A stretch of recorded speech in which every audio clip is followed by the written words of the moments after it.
Mayor, City Council, City Manager, and everybody here, distinguished guests, families, and friends. It's an honor and a privilege to be standing before you tonight, a night in which we are preparing to honor three very deserving individuals. Being able to present these awards in front of family members, friends, and coworkers is extremely important and helps provide the proper context and emphasizes to the events to which these ladies are being recognized. The first two awards that we'll be presenting are official letters of commendation that encompass a singular incident that occurred in May of this year. The two individuals that are being recognized for their actions are Dispatcher Tonya Cornett and Dispatcher Rebecca Spitzig. Back in 2015, the West Carrollton Police Department ceased operation of our own dispatch center, and we've been contracting with the Centerville Police Department for dispatch services since that time. I cannot thank the people at Centerville Police Department, dispatchers, everybody associated with the transition that happened in 2015 and everything that has happened since that time. They have done a remarkable job, and I think one of the things that really stands out is when our citizens call and need assistance, whether it's police, fire, whatever the case may be, or have a question, they don't know if they're talking to somebody in West Carrollton or somebody in Centerville. And we are very, very appreciative of everything that the dispatchers do. Before we discuss the details of the incident, I want to take just a few minutes to try to show you what it's like being a dispatcher and what is expected of the dedicated women and men who serve as dispatchers. Okay. I found a video that will explain what the job of dispatcher is much better than I ever could. The video was created by a sheriff's department, so substitute the word chief for the word sheriff and officer when you hear the word deputy. And on that first day, the sheriff looked down at his plan for the sheriff's office and said, "I need someone to watch over these deputies." So the sheriff hired a dispatcher. The sheriff said, "I need someone who will get up before dawn, be away from home for half the day, miss out on family life, work a 40-hour week in 3 days." So the sheriff hired a dispatcher. The sheriff said, "I need someone who will answer 911 lines, give pre-arrival instructions, deal with rude people, ask all the right questions, call all the right people, document it all at 100 words per minute." So the sheriff hired a dispatcher. The sheriff said, "I need someone willing to sit at a computer all day, call out a record, cancel that record, give directions, listen to their problems, give the same directions again, answer their supervisor's questions, put callers on hold, run a registration, run a driver's license, run a criminal history, give a case number, squeeze in a bathroom break, find that information, add that information into the call, find a translator, talk to the media, calm the crying parents on the phone, deal with irate parents, give CPR instructions, stay on the phone and listen to the gut-wrenching screams, and then calmly answer the phone and help the next one." So the sheriff hired a dispatcher. The sheriff said, "I need someone to watch over 100 deputies on the radio, check on the unit, repeat everything they say, type everything they say, run all those driver's licenses, run their registrations, check on that stolen car, run 4 criminal histories, check on that wanted man, check on that unit again, print everything, call the district attorney, call the judge, call the body car, call the other agency, check on that unit, dispatch the call holding, inform the sergeant, call the battalion, eat a cold dinner, call for mutual aid, call for life flight, get more backup, check on that pursuit, work that shooting, stay calm and cool as steel when you hear your deputy screaming for help." And they need to send them all home safely at the end of the night. So the sheriff hired a dispatcher. The sheriff said, "I need someone who will do all that for an entire shift with a smile, no complaints, and then do it all again tomorrow." So the sheriff hired a dispatcher.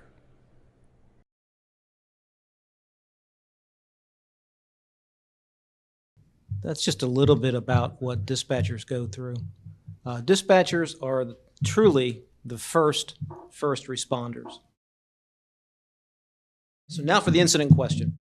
Around midnight, May 4th, 2024, dispatchers received a call about a disturbance at a home in the southern portion of our city. Members of our department were very familiar with the address and the resident, as many had been there previously on various calls for service. The male resident, who lived alone, was known to possess weapons and suffer from mental health issues. He had reportedly made threats that he was going to send the responding officers to meet their maker. The subject had barricaded himself inside the residence, threatening to cause harm to anyone who got close to his home. This resulted in the activation of the TCSU SWAT team, and that began what would turn out to be an hours-long standoff.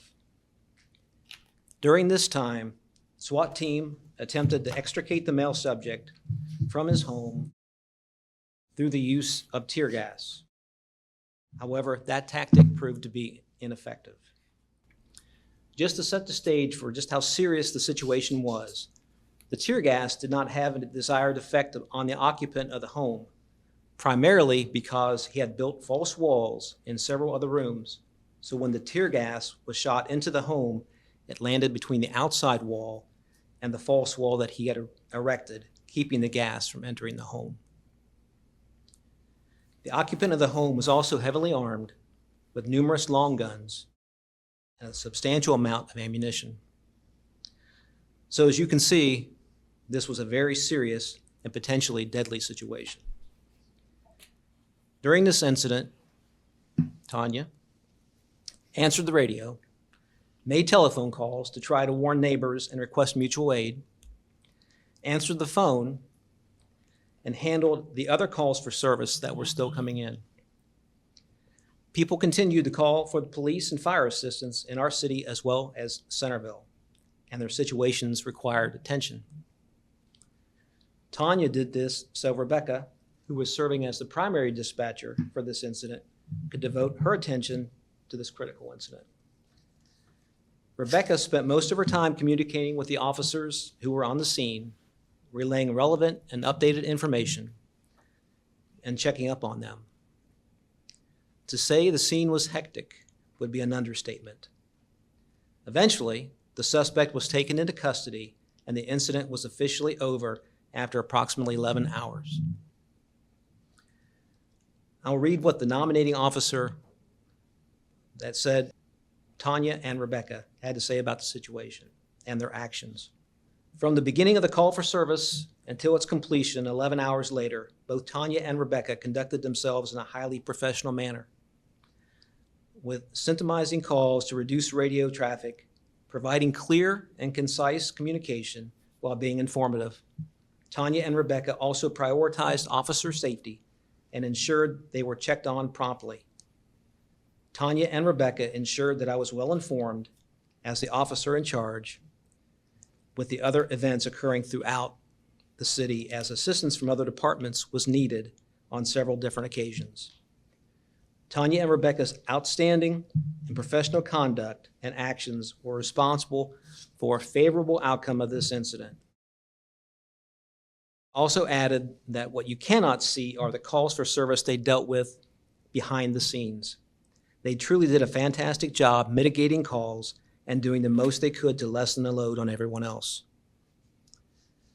The wording on the commendation states, "This award is given for an act that is considered above and beyond the call of duty, or giving evidence of selfless and highly professional conduct by an employee."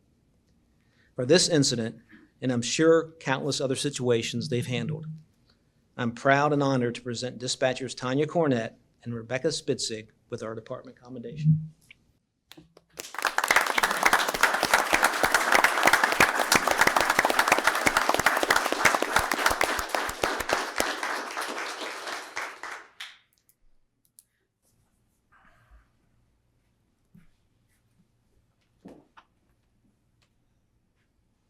The next award that we'll be presenting is the Exemplary Service Award that will be going to our administrative assistant, Teresa Eitel. Will Teresa please join me? This is her favorite place to be.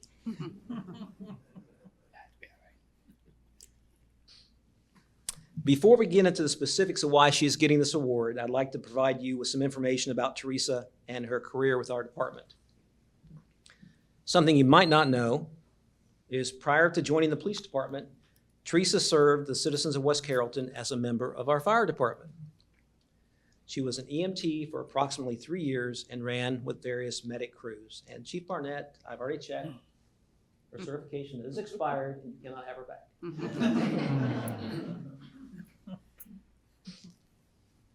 Teresa began her career with the police department in December of 2019 as our part-time records clerk. Honestly, at that time, I don't think she had any idea of what she was getting herself into. She worked as a part-time records clerk until November of 2020, when she became our full-time administrative assistant. Besides obtaining excellent performance evaluations, Teresa has also received an award for perfect attendance. The Exemplary Service Award states that it is given for an act or conduct which is considered to be outstanding. The act or conduct that was exhibited directly contributed to the safety of the public or the coordination and benefit of the members of the West Carrollton Police Department. The reason that Teresa is receiving this award can be traced back to September of 2022. It's a long time ago. When it was decided that our department would join with the Centerville Police Department as they migrated to a new records management system called Central Square. It should be noted that not only had Teresa never been involved in this type of project, we were now asking her to take the lead and to serve as the administrator of this new system. Teresa realized that this was going to be a daunting challenge. She didn't hesitate to jump in with both feet so the department would be able to realize as much benefit of the new system as possible. The following is taken from the nomination memo from Sergeant Biggs. Teresa spent countless hours attending Microsoft Teams meetings, learning the program on her own, making contacts with the appropriate Central Square employees to discuss and work through problem areas while building Central Square to our specific operational needs. Teresa continuously worked with both command staffs of the Centerville and West Carrollton Police Departments while building our system's needs. Sergeant Biggs goes on to say, I witnessed Teresa work numerous additional hours to try to get Central Square ready. Teresa often came in early before her shift to work on a problem area and build the system for a smoother transition. With no law enforcement background, Teresa used her knowledge of records while also seeking guidance from department supervisors to ensure she was building the system appropriately. Teresa has been instrumental with the Central Square project, often working to ensure she met strict deadlines. Teresa kept the interests of the department at the forefront of her mind and often made decisions that would benefit our department. I would add that she often did so to her own detriment. She would arrange her work schedule as well as her personal schedule so that she could devote the time she felt necessary to make the project successful. What added to this achievement is that even with all the time Teresa spent working on Central Square, she completed all her other regular duties, tasks, and assignments.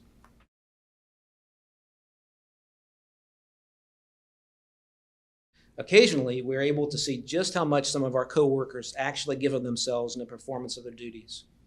The level of dedication, perseverance, and commitment that they display has an impact throughout the organization. This was one of those times. So for this incident and countless other situations she has been involved in, I am proud and honored to present Teresa Eitel with our Exemplary Service Award.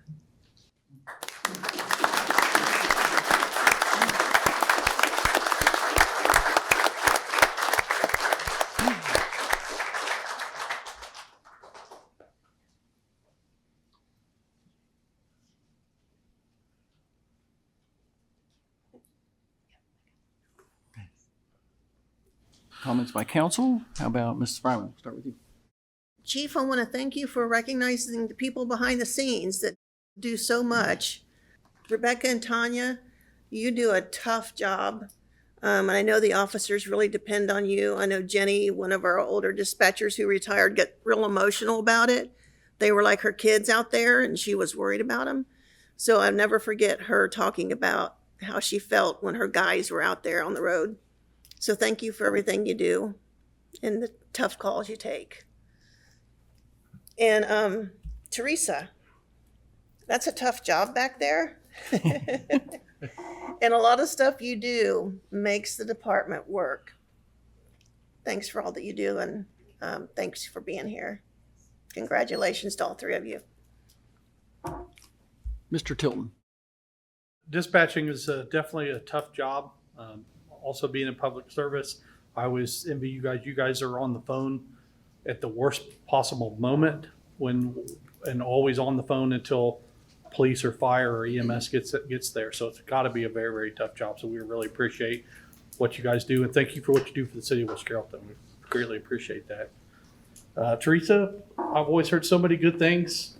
You're also probably the most quiet person I've known. But they can definitely count on you to get everything done. So thank you, and continue to do what you do.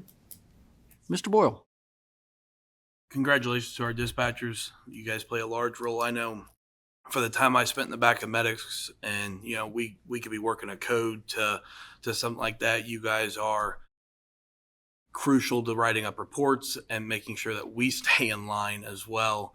And without you guys, our officers as well as first responders could go to the complete opposite side of the city, and you guys make sure that doesn't happen and they get to the right information. Teresa, we haven't worked a lot together, but I've heard nothing but great things. I appreciate the hard work and dedication to the city.